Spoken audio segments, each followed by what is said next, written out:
တောင်ကြားဆုံရကြက်ရွာဟာအေးချမ်းပုံရပေမဲ့ညာဘက်တွေမှာတော့တိတ်ဆိတ်ငြိမ်သက်ပြီးတော့အလွန်ကြောက်စရာကောင်းနေခဲ့ပါတယ်။ဘယ်သူမှလည်းညာဘက်မသွားရတဲ့အဲ့ဒီရွာကိုပကံကဆရာတော်ကြီးကဦးဝီမလဆိုတဲ့ငယ်ရွယ်တဲ့ဘုန်းကြီးတစ်ပါးကိုစေလွှတ်လိုက်ပါတယ်။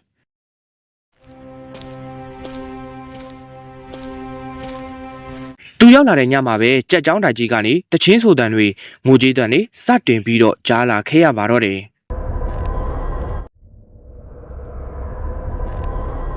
ရွာတကြီးကလည်းမနေတာတော့ဘဲနဲ့ဒီရွာနဲ့ကျောင်းရဲ့ရှုဝက်ချက်ကိုပြောပြလာခဲ့ပါတယ်။ဒီကျောင်းမှာ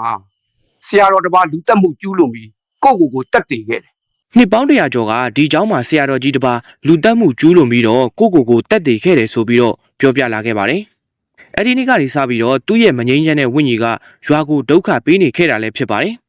။ဦးဝီမလာကရဲရင်စွာနဲ့ကျောင်းတိုက်ထဲကိုဝင်လိုက်ပါတယ်။နေရန်တွေမှာမမြင်ရတဲ့လက်တွေကမိခိုးနဲ့ရှေးဟောင်းမြန်မာစာတွေတရားဓမ္မတွေကိုပြန်ပြီးတော့ပြုပြင်ရေးသားနေပါတယ်။ရုပ်တရက်မိခိုးထူထပ်လာပြီးတော့ရုပ်ဆိုးဆိုးကြောက်စရာအသွင်ပြင်းတဲ့ဖုန်ကြီးရုပ်တစ်ပါးပေါ်လာခဲ့ပါတယ်။ငါလှုပ်ထားတဲ့အပြစ်တွေကိုရွာသားတွေအမျှဝေမှငြိမ်းရေးပေးမယ်လို့သူကညှဉ်းညူလာပါတယ်။ငါလှုပ်ထားတဲ့အပြစ်တွေကိုရွာသားတွေကအမျှဝေပေးမှငါကငြိမ်းအေးနိုင်မယ်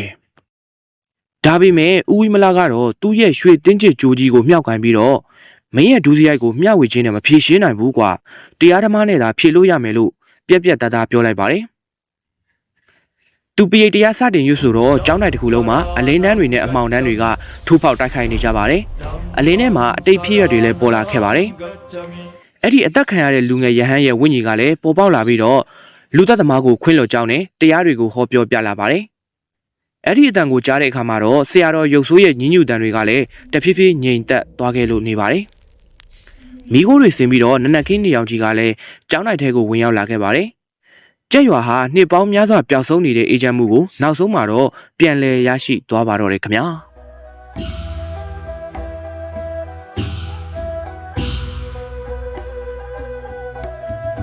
Okay အားလုံးပဲမင်္ဂလာပါနော်။အခုအရှိမကြီးခဲ့ရတဲ့ဒီ AI ပုံမြင်ဗီဒီယိုလေးကတော့ကျွန်တော်